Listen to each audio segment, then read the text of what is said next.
Hello officers, welcome to Prerana ICS.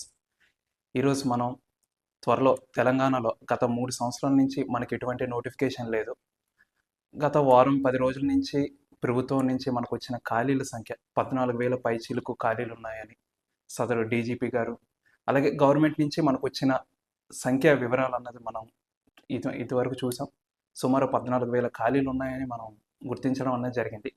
ఒకవేళ మనకి 14,000 కానిస్టేబుల్లు, ఎస్ఐలు కలిపి ఒక 14,000 పైచీలకు ఖాళీలు ఉన్నట్లయితే దాని రిక్రూట్మెంట్ ప్రాసెస్ ఎలా ఉంటుంది, ఏ విధంగా ఉంటుంది అన్నది మనం ఒకసారి ఈ వీడియోలో చూద్దాం. మొదటగా మనం ఎస్ఐ రిక్రూట్మెంట్ ప్రాసెస్ ఎలా ఉంటుంది తెలంగాణకు సంబంధించి అన్నది ఈరోజు మనం ఈ వీడియోలో చూసినట్లయితే, మొదటిగా ఫస్ట్ మనకి మేజర్ ఏమున్నది, ఎడ్యుకేషన్ క్వాలిఫికేషన్ ఏముండాలి ఎస్ఐకి. మినిమం అందరికీ తెలిసిందే డిగ్రీ ఉంటే సరిపోతుంది. డిగ్రీ ఆర్ చాలామంది బీటెక్ స్టూడెంట్స్ ఉంటారు, బీటెక్ ఆర్ ఓపెన్ డిగ్రీ, ఇట్లా వీటిలో ఏదున్నా మనకి ఎడ్యుకేషనల్ క్వాలిఫికేషన్ కన్నా సరిపోతుంది. Degree or B Tech or open degree, ఇందులో ఏ పాసిబిలిటీ ఉన్నా మనకి ఎడ్యుకేషన్ క్వాలిఫికేషన్ అన్నది సెట్. సెకండ్ థింగ్ వచ్చేసరికి మనకి ఏజ్, మేజర్ థింగ్ మనకి ఫస్ట్ చూపించేది ఏజ్ ఎంత ఉండాలి. అందరికీ తెలిసిందే 21+. 21 అన్నది మినిమం ఏజ్, బిలో 20, 19 ఇదా అంటే కానిస్టేబుల్కి వచ్చేసరికి 18 ఉంటుంది, కానీ ఎస్ఐకి మాత్రం మినిమం 21 నుంచి ఇక్కడ కేటగిరీ వైజ్ మళ్ళీ ఏమేమి కేటగిరీ. ఇప్పుడు ఓపెన్ కేటగిరీ వచ్చేసరికి 21 నుంచి 30 మినిమం. ఈ 30 కూడా లాస్ట్ నోటిఫికేషన్లో చూసుకుంటే మనకి లాస్ట్ నోటిఫికేషన్ నుంచి మనం చూసుకుంటే లాస్ట్ నోటిఫికేషన్ 28 ఉంటుంది, దానికి ఒక జీవో పాస్ చేసి దాన్ని 30 చేసరికి, అంటే ఇప్పుడు ఓసీకి వచ్చేసరికి 21 నుంచి 30 వరకు ఓపెన్ కేటగిరీ ఓసీ వాళ్ళకి. దీనికి +5 ఈడబ్ల్యూఎస్ కానీ, ఓబీసీ కానీ, ఎస్సీ, ఎస్టీ ఈ కేటగిరీస్ వరకు +5, అంటే 21 నుంచి 35 వరకు మినిమం. ఎవరికి ఈ 3 కేటగిరీస్ వాళ్ళకి, ఈడబ్ల్యూఎస్, ఓబీసీ, ఎస్సీ, ఎస్టీ వాళ్ళకి, ఈ కేటగిరీ వాళ్ళకి 35 వరకు, ఓసీ వాళ్ళకి 21 నుంచి 30 వరకు. ఇది ఏజ్ రిలాక్సేషన్ అనమాట. ఇది గత 2 నోటిఫికేషన్లు, అంటే గత నోటిఫికేషన్ మనం 2022 లాస్ట్ నోటిఫికేషన్ మనం చూసుకున్నట్లయితే మనకున్న మినిమం ఏజ్ క్రైటీరియా వచ్చేసరికి 21 నుంచి 30 అన్నది ఓపెన్ కేటగిరీ, 21 నుంచి 35 అన్నది EWS, OBC, SC, ST category వాళ్ళకి. ఇది ఎడ్యుకేషన్ క్వాలిఫికేషన్ వచ్చేసరికి degree, B Tech or open degree ఏదైనా ఒక డిగ్రీ ఉంటే సరిపోతుంది. ఏజ్ రిలాక్సేషన్ వచ్చేసరికి ఇది మనకి ఏజ్ క్రైటీరియా. అయితే ప్రాసెస్ ఎలా ఉండబోతుంది అందరికీ తెలిసింది. ఫస్ట్ ప్రిలిమినరీ, నెక్స్ట్ వచ్చేసరికి ఈవెంట్స్, నెక్స్ట్ వచ్చేసరికి నెక్స్ట్ వచ్చేసరికి మెయిన్స్, నెక్స్ట్ వచ్చేసరికి మెడికల్. ఇవి ఫస్ట్. అయితే ఫస్ట్ ఏముండబోతుంది ప్రిలిమినరీ, నెక్స్ట్ వచ్చేసరికి ఈవెంట్స్, నెక్స్ట్ వచ్చేసరికి మెయిన్స్. ఈ 3 కేటగిరీస్లో, ఈ 3 విభాగాల్లో మనకి ఎస్ఐ రిక్రూట్మెంట్ అన్నది జరగబోతుంది. ముందుగా మనం గమనించినట్లయితే ఫస్ట్ వీటికి ముందు హైట్ మేజర్ థింగ్ ఏంటంటే, లాస్ట్ టైం 2022లో చాలామంది డిస్క్వాలిఫై అయిన దగ్గర కూడా హైట్, ఈవెన్ వాళ్ళు 1600 మీటర్స్ రన్ చేసిన తర్వాత నెక్స్ట్ మనం చూసేది హైట్లో చాలామంది డిస్క్వాలిఫై అయ్యారు. Major first normal men category, మెన్లో కూడా చెప్తాను, OC, OBC, SC, EWS, ST ఈ రిజర్వేషన్ ఉన్నా కూడా మినిమం హైట్ వచ్చేసరికి 167.6 సెంటీమీటర్స్ అన్నది మెన్ హైట్. ఇదే ఉమెన్ కేటగిరీ వచ్చేసరికి 152.5 సెంటీమీటర్స్ అన్నది మినిమం హైట్. ఓకే, అయితే ఇది ఎవరికి, OC, OBC, EWS, SC, ST ఈ కేటగిరీస్ ఎవరైతే ఉన్నారో వాళ్ళకి ఇది మినిమం ఉండాల్సిన హైట్. అయితే ఈ ఎస్టీలో కూడా కొన్ని జిల్లాల వారికి చిన్న మినహాయింపులు ఇవ్వడం జరిగింది. ఆ జిల్లాలు ఏందన్న చూద్దాం. ఫస్ట్ వచ్చేసరికి ఆదిలాబాద్ ఒకటి, కొమరం భీం ఒకటి, మంచిర్యాల ఒకటి, నాగర్ కర్నూలు ఒకటి, ఖమ్మం, భద్రాద్రి కొత్తగూడెం, ములుగు, వరంగల్ డిస్ట్రిక్ట్స్ మొత్తం. అంటే ఈ మొత్తం 9 జిల్లాల కేటగిరీ వాళ్ళకి ఓన్లీ ఎస్టీ కేటగిరీ, ఈ 9 జిల్లాలు ఎవరైతే ఉన్నారో వాళ్ళకి కేవలం ఈ 9 జిల్లాల్లో ఉన్న వారికి మాత్రం చిన్న మినహాయింపులు. హైట్లో 160 మీటర్స్ ఎవరికి, మెన్కి. ఉమెన్కి వచ్చేసరికి 150 సెంటీమీటర్స్ ఈ మినహాయింపులు ఇవ్వడం అన్నది జరిగింది. ఇవి వచ్చేసరికి ఫస్ట్ మనం చెప్పుకున్నట్టు 167.6 మెన్ అన్నది మొత్తం స్టేట్ వైడ్గా OC, OBC, SC, ST, EWS వాళ్ళకి. ఇక్కడ మెన్ 160 సెంటీమీటర్స్ మెన్ అన్నది ఓన్లీ 9 జిల్లాల్లో ఉన్న ఎస్టీ అభ్యర్థులకు మాత్రమే ఇది. ఉమెన్కి వచ్చేసరికి 150 సెంటీమీటర్స్ ఆ 9 జిల్లాలో ఉన్న వారికి. నార్మల్ ఆ 9 జిల్లాలో కాకుండా వేరే ప్రాంతాల్లో ఉన్న మహిళలకు మాత్రం 152.5 సెంటీమీటర్స్. ఇది మనకి హైట్. మనం ఇదివరకు చూసుకున్నట్లయితే హైట్ మెన్కి వచ్చేసరికి 167.6 సెంటీమీటర్స్, ఉమెన్కి వచ్చేసరికి 152.5 సెంటీమీటర్స్ అన్నది ఓసీ, ఓబీసీ, ఎస్సీ, ఎస్టీ వాళ్ళకి ఇది. ఈ 9 జిల్లాల కేటగిరీ ఎస్టీ అభ్యర్థులకు మాత్రం, ఐ రిపీట్, ఓన్లీ ఎస్టీ అభ్యర్థులకు మాత్రమే ఈ రిజర్వేషన్స్ అనేది ఇచ్చారు. 160 సెంటీమీటర్స్ అన్నది మెన్కి, 150 సెంటీమీటర్స్ అన్నది ఉమెన్ కేటగిరీస్కి ఇచ్చారు. ఇది హైట్. ఇప్పుడు మన నెక్స్ట్ వచ్చే ప్రాసెస్ అన్నది చూడాలి. నెక్స్ట్ ఇందాక మనం చెప్పుకున్నట్టుగా ఫస్ట్ వచ్చేసరికి preliminary exam, next PMT physical measurement test జరుగుతుంది, తర్వాత ఫిజికల్ ఎఫిషియన్సీ టెస్ట్ అన్నది ఈవెంట్స్, అదే మనం running, short put, long jump ఇవి జరుగుతుంది. Next final exam, mains exam అనమాట. ఈ 3 కేటగిరీస్లో మనకి రిక్రూట్మెంట్ అనేది జరగడం జరుగుతుంది. ఫస్ట్ ప్రిలిమినరీ ఎగ్జామ్ ఎన్ని మార్కులకు ఉంటుంది?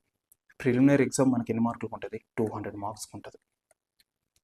200 మార్క్స్లో 2 కేటగిరీస్ మళ్ళీ ఇక్కడ. 200 మార్క్స్కి ఒక సింగిల్ ఎగ్జామ్. ఫస్ట్ వచ్చేసరికి అర్థమెటిక్, రీజనింగ్, మెంటల్ ఎబిలిటీ 100 మార్క్స్కి ఉంటుంది. జనరల్ స్టడీస్ ఒక 100 మార్క్స్ ఉంటుంది. ఇది ఫస్ట్. సెక్షన్ 1 వచ్చేసరికి అర్థమెటిక్ అండ్ రీజనింగ్. సెక్షన్ 2 వచ్చేసరికి జనరల్ స్టడీస్. ఈ 2 కేటగిరీస్లో మనకి 200 మార్క్స్కి ఎగ్జామ్ కండక్ట్ చేయడం అనేది జరుగుతుంది. అయితే ఇక్కడ మినిమం క్వాలిఫికేషన్ మార్క్స్ అన్నది ఉంటుంది. ఓవరాల్ 200 మార్క్స్కి మినిమం క్వాలిఫికేషన్ అన్నది ఒకటి ఉంటుంది. ఇదిగోండి చూడండి, return test paper 30% for all categories. ఇక్కడ ఏ రిజర్వేషన్స్ అన్నది ప్రిలిమినరీకి మనకి ఇవ్వలేదు.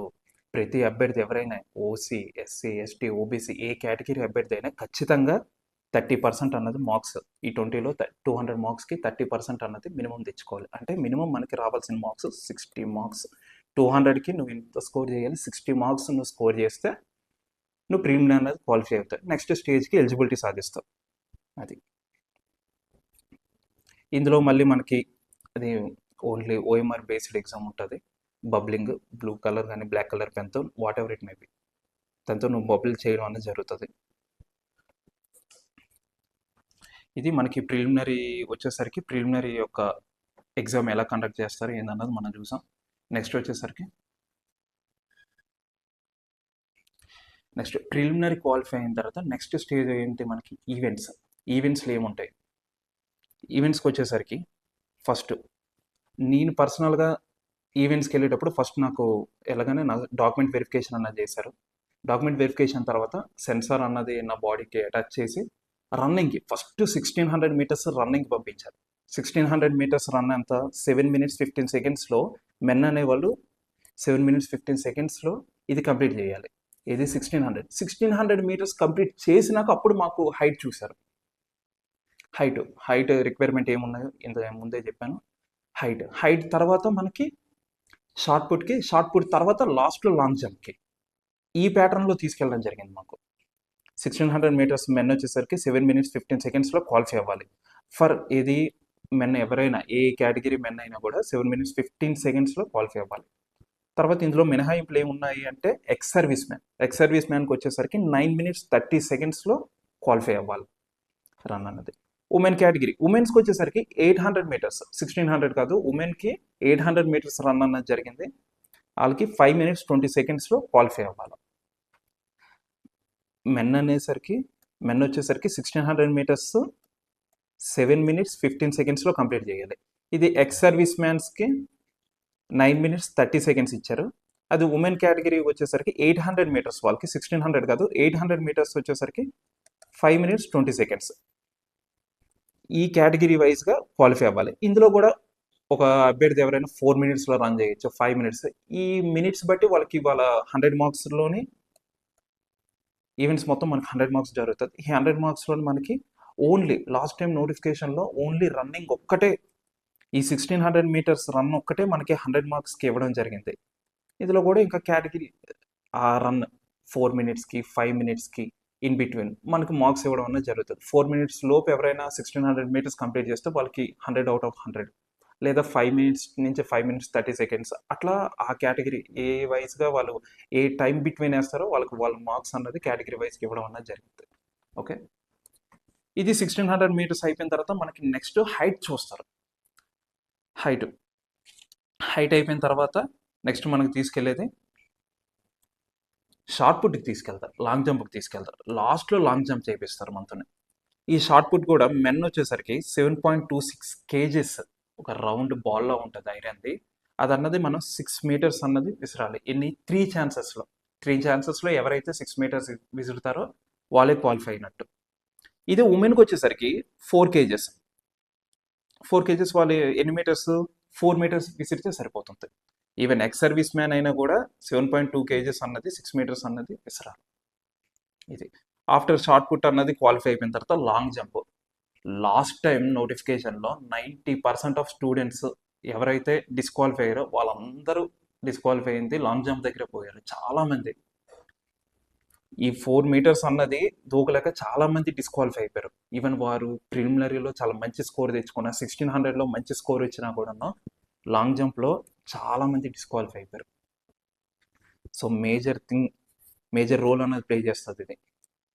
లాంగ్ జంప్ వచ్చేసరికి men 4 metres, ex service man 3.50 metres, women categories వచ్చేసరికి 2.50 మీటర్స్ అన్నది దూకాలి. చాలా కీ రోల్ అన్నది ప్లే చేసింది లాస్ట్ టైము. ఈ లాంగ్ జంప్ డిస్క్వాలిఫై చాలామంది ఆ నోటిఫికేషన్ నుంచి అవుట్ అవ్వడం అన్నది జరిగింది. సో ఈవెంట్స్ అన్నది అస్సలు మనం నెగ్లెక్ట్ చేయకూడదు. ఇది ఇక్కడతోనే 1600 మీటర్స్ అయిపోయిన తర్వాత హైట్ చూస్తారు. హైట్ తర్వాత షార్ట్ పుట్ తర్వాత లాంగ్ జంప్ అన్నది చేయడం జరిగింది. ఇది మొత్తం ఈవెంట్స్ వచ్చేసరికి 3, 1600, షార్ట్ పుట్, లాంగ్ జంప్, మొత్తం ఈ 3 కేటగిరీస్లో మనకి ఈవెంట్స్ అన్నది క్వాలిఫై అన్నది జరగడం జరుగుతుంది. ఆఫ్టర్ దట్ ప్రిలిమినరీ అయిపోయింది, ఈవెంట్స్ కూడా క్వాలిఫై అయిపోయినాం. ఇక్కడ ఇంకోటి మళ్ళా సివిల్ కానిస్టేబుల్కి మొత్తం 3 ఈవెంట్లకి 3 క్వాలిఫై అవ్వాలి. 2 క్వాలిఫై అవుతాం సార్, మాకు సివిల్కి ఏమైనా ఎలిజిబిలిటీ ఉంటుందా, ఫైర్కి ఏమైనా ఎలిజిబిలిటీ ఉంటుందా అంటారు. లేదు, 3కి 3.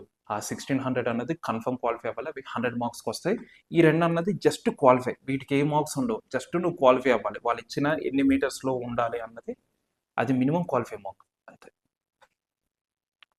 నెక్స్ట్ మెయిన్స్ వచ్చేసరికి మొత్తం 4 పేపర్స్ ఉంటాయి మెయిన్స్లో. మనకి 4 పేపర్స్ మొత్తం 600 మార్క్స్కి మెయిన్స్ అన్నది జరుగుతుంది. ఇందులో ఫస్ట్ పేపర్ 1, పేపర్ 2 అనేది జస్ట్ క్వాలిఫైయింగ్ పేపర్స్ అనమాట. ఏముంటుంది అందులో, పేపర్ 1 వచ్చేసరికి ఇంగ్లీషు, పేపర్ 2 వచ్చేసరికి తెలుగు, ఉర్దూ ఎవరికి ముస్లిం అభ్యర్థులు ఎవరైతే ఉన్నారో వాళ్ళు తెలుగు రాయలేరు కాబట్టి వాళ్ళ గురించి ఉర్దూ. ఇందులో 100 మార్క్స్కి 100కి వాళ్ళ కేటగిరీల ప్రకారం అది పేపర్ అనేది క్వాలిఫై అవ్వడం అనేది జరుగుతుంది. నెక్స్ట్ పేపర్ 3, పేపర్ 4 ఇదే మెయిన్ పేపర్స్ అనమాట. జాబ్ డిసైడింగ్ పేపర్స్ ఏమైనా ఉన్నాయి అంటే అది పేపర్ 3, పేపర్ 4. ఇవి మనం ఎన్ని మార్క్స్ రాస్తాం, 400 మార్క్స్కి రాస్తాం ఈ పేపర్. ఒకటి అర్థమెటిక్ రీజనింగ్ అన్నది 200 మార్క్స్కి, జనరల్ స్టడీస్ అన్నది 200 మార్క్స్కి రాస్తాం. అర్థమవుతుందా? అర్థమెటిక్ వచ్చేసరికి 200, అర్థమెటిక్ రీజనింగ్ వచ్చేసరికి 200 మార్క్స్కి, జనరల్ స్టడీస్ వచ్చేసరికి 200 మార్క్స్కి మనం బబ్లింగ్ అనేది చేయడం జరుగుతుంది. Okay, English, Telugu or Urdu కదా, ఇవి డిస్క్రిప్టివ్ ఉంటాయి. ఎట్లుంటాయి, ఫస్ట్ కొన్ని 25 మార్క్స్కి లాస్ట్ టైం అయితే ఎంసీక్యూస్ ఇచ్చారు. తర్వాత 75 మార్క్స్కి డిస్క్రిప్టివ్, లెటర్ రైటింగ్ కానీ, పాసేజ్ రైటింగ్ కానీ, ఇట్లా షార్ట్ హ్యాండ్ రైటింగ్ కానీ, ఇట్లా కేటగిరీస్ ఉంటాయి. ఆ కేటగిరీస్ ప్రకారం ఈ 75 మార్క్స్కి రాస్తే ఈ 25 మార్క్స్కి మాత్రం నువ్వు ఎంసీక్యూ మల్టిపుల్ క్వశ్చన్స్ రాయడం జరుగుతుంది. సేమ్ తెలుగు కూడా అంతే. ఈ 2 అన్నది జస్ట్ క్వాలిఫైయింగ్ నేచర్ మాత్రమే. ఇవి మెయిన్స్లో మాత్రం మార్కులు కలపరు. ఏవైతే రాస్తావో ఈ 400 మార్క్స్కి ఇవన్నది మెయిన్స్ మార్కులు. ఇందులో కూడా మనకి ఈచ్ పేపర్ చూడండి కేటగిరీ వైజ్గా, ఓసీకి అయితే 40%, ఓబీసీకి అయితే 35%, ఎస్సీ ఎస్టీ ఎక్స్ సర్వీస్ మెన్లు ఎవరైతే ఉన్నారో వాళ్ళకి 30%. ఆ ప్రతి పేపర్ ఈచ్ పేపర్లో నువ్వు మీ కేటగిరీల ప్రకారం నువ్వు ఆ క్వాలిఫైయింగ్ మార్క్ అన్నది ఈ రిజర్వేషన్ ప్రకారం నువ్వు క్వాలిఫై అవ్వాలి పేపర్స్. ఏది ఓసీ వచ్చేసరికి 40%, ఓబీసీ వచ్చేసరికి 30%, ఎస్సీ ఎస్టీ ఎక్స్ సర్వీస్ మ్యాన్స్కి వచ్చేసరికి 30%. ఇవి మినిమం క్వాలిఫైయింగ్ పేపర్స్ అనమాట. మినిమం క్వాలిఫై అవ్వాల్సిన మార్క్స్ అవి. ఓకే, దాని తర్వాత నువ్వు హై మార్క్స్ ఎన్ని తెచ్చుకుంటావు అన్నది. ఇప్పుడు 400కి అవుట్ ఆఫ్ 400కి లాస్ట్ టైం కట్ ఆఫ్ చూసుకుంటే 250+ ఉంది సివిల్కి. 250+ అవుట్ ఆఫ్ 400కి తెచ్చుకుంటే నీకు సివిల్ వస్తుంది. అలాగా ఏఆర్కి కానీ టీజీపీఎస్పీకి కానీ ఇట్లా ఏమైనా కేటగిరీకి వచ్చేసరికి అవి 100 మార్క్స్ కింద క్యాలిక్యులేట్ చేయడం జరుగుతుంది లాస్ట్లో. ఇది అన్నది మనకి నోటిఫికేషన్ వచ్చినాక ఆ కేటగిరీ పోస్టులు ఉన్నాయా లేదా చూసుకొని అప్పుడు మనం ఓవరాల్గా అయితే నువ్వు 200, 400 ఆ యొక్క 100 మార్క్స్ లెక్కనే నువ్వు ఎగ్జామ్ రాయడం అనేది జరుగుతుంది. ఓకే, ఈ మార్కుల ప్రకారంగా నీ రిజర్వేషన్ల ప్రకారంగా నువ్వు అన్నది పేపర్ క్వాలిఫై అవ్వాలి. ఓకే, నెక్స్ట్ అవుట్ ఆఫ్ 400కి నువ్వు 250+ నువ్వు తెచ్చుకుంటేనే నీకు జాబ్ అనేది రావడం జరుగుతుంది. లేకపోతే అది మాత్రం కష్టం అవుతుంది. చూసుకుంటే ఫస్ట్ నుంచి మళ్ళీ మనం ఒక్కసారి చూసుకుంటే ఫస్ట్ ప్రిలిమినరీ ఎన్ని మార్క్స్కి 200 మార్క్స్కి రాస్తాం. ఈ 200 మార్క్స్కి వచ్చేసరికి 2 సెక్షన్స్. ఫస్ట్ సెక్షన్ వచ్చేసరికి అర్థమెటిక్, రీజనింగ్, అదే మెంటల్ ఎబిలిటీ కింద 100 మార్క్స్కి. సెక్షన్ 2 వచ్చేసరికి జనరల్ స్టడీస్ కింద. ఈ జనరల్ స్టడీస్లో మనకి జనరల్ సైన్స్ కానీ, polity, history, economy, Telangana movement, Telangana history ఇవన్నీ కలుపుకొని మొత్తం నీకు 100 మార్క్స్కి ఉంటుంది. సేమ్ ఈ ప్రిలిమినరీలోని 2 సెషన్స్లో పేపర్ 1 వచ్చేసరికి 100, పేపర్ 2 వచ్చేసరికి 100, మొత్తం 200 మార్క్స్కి మీ రిజర్వేషన్ల ప్రకారంగా మొత్తం 200 మార్క్స్కి మినిమం అందరూ 30% మినిమం తెచ్చుకోవాల్సిన మార్క్స్. ఏ రిజర్వేషన్ క్యాండిడేట్ అయినా ప్రిలిమినరీకి మాత్రం అందరు తెచ్చుకోవాల్సింది 200కి 60 మార్క్స్. అంటే 60 మార్క్స్ అంటే 30% అనేది మినిమం మీరు తెచ్చుకోవాల్సిన మార్క్స్. తెచ్చుకున్నాక మీకు నెక్స్ట్ ఈవెంట్స్ ఉంటాయి. ఈవెంట్స్లో height, 1600 metres run, shot put, long jump ఇవి కూడా క్వాలిఫై అయినాక మనకి డైరెక్ట్గా మెయిన్స్కి వచ్చేసరికి 4 పేపర్స్ మనం చెప్పుకున్నట్టుగా. పేపర్ 1 వచ్చేసరికి ఇంగ్లీష్, పేపర్ 2 వచ్చేసరికి తెలుగు, పేపర్ 3 వచ్చేసరికి అర్థమెటిక్ అండ్ రీజనింగ్, పేపర్ 4 వచ్చేసరికి మనకి జనరల్ స్టడీస్. ఈ కేటగిరీ ప్రకారంగా మనకి ఎగ్జామ్ అన్నది కండక్ట్ చేయడం అన్నది జరుగుతుంది. లాస్ట్ టైం నోటిఫికేషన్లో 2022 నోటిఫికేషన్లో మనకి నెగిటివ్ మార్క్స్ అన్నవి పెట్టారు. మెయిన్ థింగ్ గుర్తుపెట్టుకోవాలి, 22 నోటిఫికేషన్లో నెగిటివ్ మార్క్స్ అన్నది పెట్టారు. ప్రిలిమినరీలో 1/5 నెగిటివ్, 1/5 నెగిటివ్ మార్క్స్ అన్నది ప్రిలిమినరీలో పెట్టడం జరిగింది. అర్థమవుతుందా? ఈ 1/5 నెగిటివ్లో మీరు 30% స్కోర్ తెచ్చుకోవాలి లాస్ట్ టైం నోటిఫికేషన్లో. ఈ మెయిన్స్లో కూడా పేపర్ 1లో ఆబ్జెక్టివ్ టైప్ ఉంది కదా, ఇది కూడా 1/4 నెగిటివ్ పెట్టడం అన్నది జరిగింది. దీనికి కూడా క్వాలిఫైయింగ్ పేపర్లో కూడా పెట్టడం జరిగింది. అర్థమైంది? ఈ పేపర్స్ అన్నది నార్మల్గా పేపర్ 3, పేపర్ 4 అన్నది నార్మల్గా పెట్టారు 200 మార్క్స్కి. ఈ క్వాలిఫైయింగ్ పేపర్స్లో ఏవైతే ఆబ్జెక్టివ్ ఉందో ఈ ఆబ్జెక్టివ్లో నెగిటివ్ పెట్టడం జరిగింది. సో ఈసారి నోటిఫికేషన్లో ఏవైనా మార్పులు చేర్పులు ఏమైనా కొత్తగా ఏమైనా తీసుకొస్తారా, లేదా పాత పద్ధతిలోనే 2018 నోటిఫికేషన్ ఆ పద్ధతిలోనే వితౌట్ నెగిటివ్ అన్నది జరుగుతుంది అన్నది ఏదైనా మనకి నోటిఫికేషన్ వచ్చినాకే తెలుస్తుంది. ప్రెజెంట్ అయితే మనం 2022 నోటిఫికేషన్ ప్రాతిపదికన మనం అన్నీ చూసుకోవడం జరిగింది ఇంతవరకు. ఓకే, ఇది ఎస్ఐ రిక్రూట్మెంట్ యొక్క టోటల్ ప్రాసెస్. మీకు ఏమైనా డౌట్స్ ఉన్నా, నేనేమైనా మర్చిపోయినా, మీకు ఏమైనా కొత్తగా ఏమైనా డౌట్స్ ఉన్నా కామెంట్ రూపంలోనైతే తెలపండి. అలాగే చాలామంది అయితే వీడియోస్ చూడడం అన్నది జరుగుతుంది, కానీ ఎవరు సబ్స్క్రైబ్ అన్నది చేసుకోవట్లేదు. మీరు ఒకసారి సబ్స్క్రైబ్ చేసుకొని మీకు ఏ డౌట్స్ ఉన్నా కూడా ఒకసారి కామెంట్ రూపంలో తెలిపితే నేను దాని మీద ఒక వీడియో చేయడం కానీ మీకు రిప్లై ఇవ్వడం కానీ ఏదైనా జరుగుతుంది. ఓకే, జై హింద్.